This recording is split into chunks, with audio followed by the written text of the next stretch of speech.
चुन चुन करती आई चिड़िया, दाल का दाना लाई चिड़िया, मोर भी आया, कौवा भी आया, चूहा भी आया। ये गीत सुनते ही होठों पर मुस्कुराहट तैर जाती है और दिल को सुकून मिलता है। बच्चों के मन में उम्मीद और उल्लास भरने वाला ये गीत बच्चों के अब तक बने गीतों में संभवतः सबसे अधिक लोकप्रिय गीत है। कौवा रोटी लाएगा, लाके तुझे खिलाएगा, मोर भी आया, कौवा भी आया। एक समय था जब ये गीत रोजाना रेडियो पर बजता था। मोहम्मद रफी का गाया ये गीत है अब दिल्ली दूर नहीं फिल्म का, जो 1957 में रिलीज हुई थी। इसे किसी नामी अभिनेता पर नहीं बल्कि सह कलाकार याकूब और बाल कलाकार रतन कुमार पर फिल्माया गया था। चुन चुन करती आई चिड़िया। वीडियो में मैं आपकी दोस्त और होस्ट श्वेता जया इस गाने के बनने और इस फिल्म के बारे में महत्वपूर्ण जानकारियां देने जा रही हूं। आप बने रहिए हमारे साथ।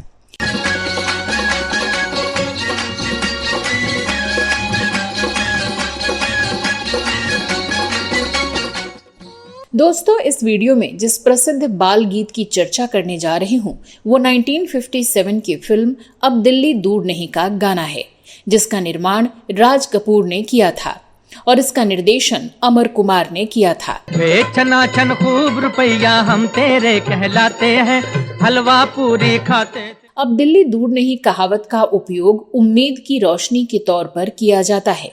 राज कपूर की इस आशावादी फिल्म के बाद ये कहावत लोकप्रिय हो गई थी। इस फिल्म में मोतीलाल, सुलोचना, बाल कलाकार रतन कुमार, याकूब, अनवर हुसैन, नंद किशोर, जगदीप और मोहन चोटी आदि ने अभिनय किया था। इस फिल्म में अमजद खान ने भी बहुत अच्छी भूमिका की थी, जिन्होंने बाद में शोले के गब्बर के रूप में लोकप्रियता हासिल की। इस फिल्म में संगीत दिया था दत्ता राम वाडकर ने और इसके गीतों को लिखा था शैलेंद्र और हसरत जयपुरी ने। ये फिल्म इंसाफ पाने की उम्मीद में भारत के प्रथम प्रधानमंत्री पंडित जवाहरलाल नेहरू से मिलने के लिए एक बच्चे के पैदल दिल्ली जाने की कहानी है।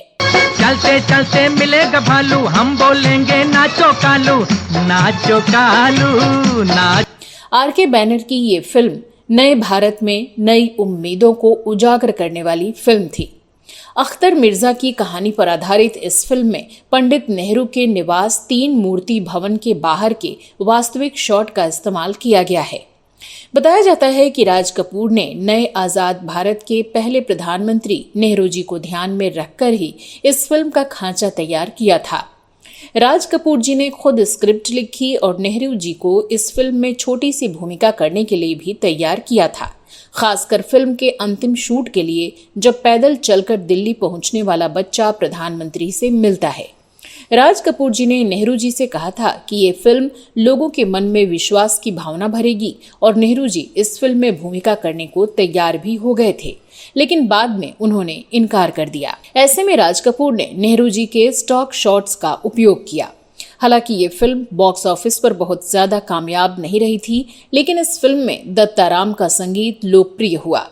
इस फिल्म में 8 गाने हैं, जिनमें 2 एकल गीत सुधा मल्होत्रा ने गाए हैं। आशा भोसले और गीता दत्त का गाया गीत काफी लोकप्रिय हुआ। ये गीत है ये चमन हमारा अपना है। ये चमन हमारा अपना है, इस देश पे अपना राज। लेकिन इस फिल्म का जो गीत लोकप्रिय हो गया वो गीत मोहम्मद रफी का गाया बाल गीत था, जो बाल गीतों की सूची में सबसे ऊपरी पायदान पर है। कौवा रोटी लाएगा, लाके तुझे खिलाएगा, मोर भी आया, कौवा भी आया, चूहा भी आया। इस गाने की सबसे बड़ी खासियत इसका फिल्मांकन है। इस गाने के फिल्मांकन में जिस तरह से एनिमेशन का उपयोग किया गया वो आज भी लोगों को हैरान करता है।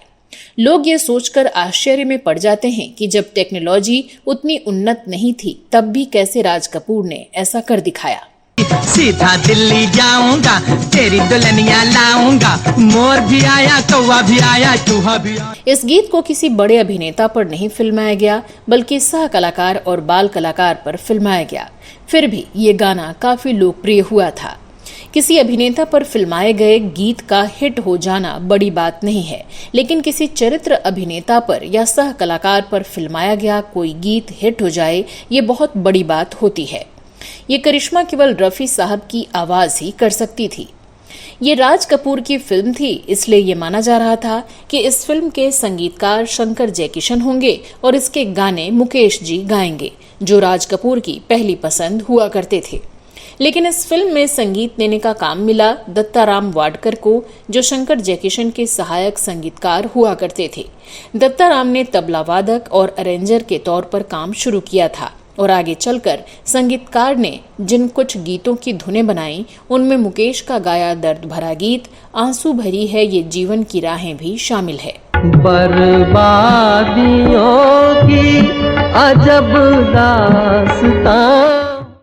इसके अलावा लता मंगेशकर और मन्ना डे का गाया गीत खूब लोकप्रिय हुआ। गीत है मस्ती भरा है समा। मस्ती भरा है समा, हम तुम्हें दोनों यहाँ। जब दत्ताराम को राज कपूर की फिल्म में संगीत देने का काम मिला तो धुनें तैयार करने में खूब मेहनत की, क्योंकि उनको पता था कि राज कपूर की फिल्म में काम मिलना सौभाग्य की बात थी। इसके अलावा उनको ये भी पता था कि राज कपूर अपनी फिल्मों में संगीत को काफी तवज्जो देते हैं और साथ ही साथ राज कपूर को संगीत की गहरी समझ है। उन्होंने राज कपूर की पसंद के अनुसार धुनें बनाई। जब चुन चुन करती आई चिड़िया के गीत की धुन बनाने की बारी आई तो दत्ताराम ने कई धुनें बनाई, लेकिन उन धुनों को राज कपूर जी ने खारिज कर दिया। आखिर में राज कपूर जी को एक धुन पसंद आई और उस धुन को फाइनल कर लिया गया। चुन चुन करती आई चिड़िया। अब इस पर विचार किया जाने लगा कि इस गीत को किस गायक से गवाया जाए। मुकेश जी तो राज कपूर साहब के सबसे पसंदीदा गायक थे ही। ऐसे में दत्ताराम को लग रहा था कि राज कपूर साहब मुकेश जी के नाम पर ही मुहर लगाएंगे।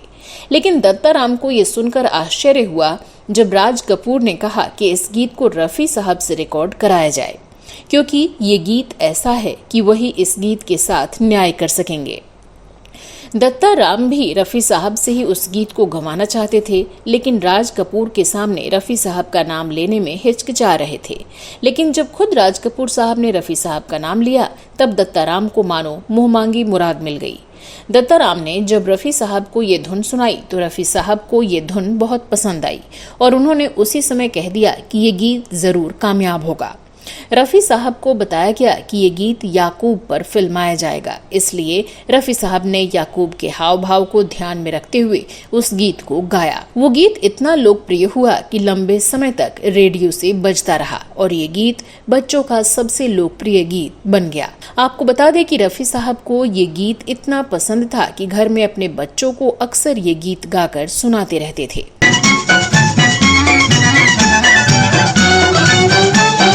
भूख लगी तो चिड़िया।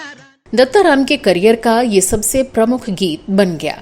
इस गीत की सफलता के बाद दत्ताराम ने संगीतकार के तौर पर अपना एक मुकाम हासिल किया।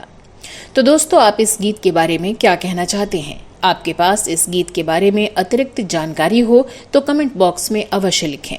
ये गीत आपको कैसा लगता है? रफी साहब ने बच्चों के लिए जो गीत गाए हैं उनमें कौन सा गीत आपको सबसे अधिक पसंद है? इस वीडियो में बस इतना ही। अगले वीडियो में मैं फिल्मों, गीतों और फिल्मी हस्तियों के बारे में जानी अनजानी जानकारियां लेकर हाजिर हो जाऊंगी। तब तक के लिए नमस्कार।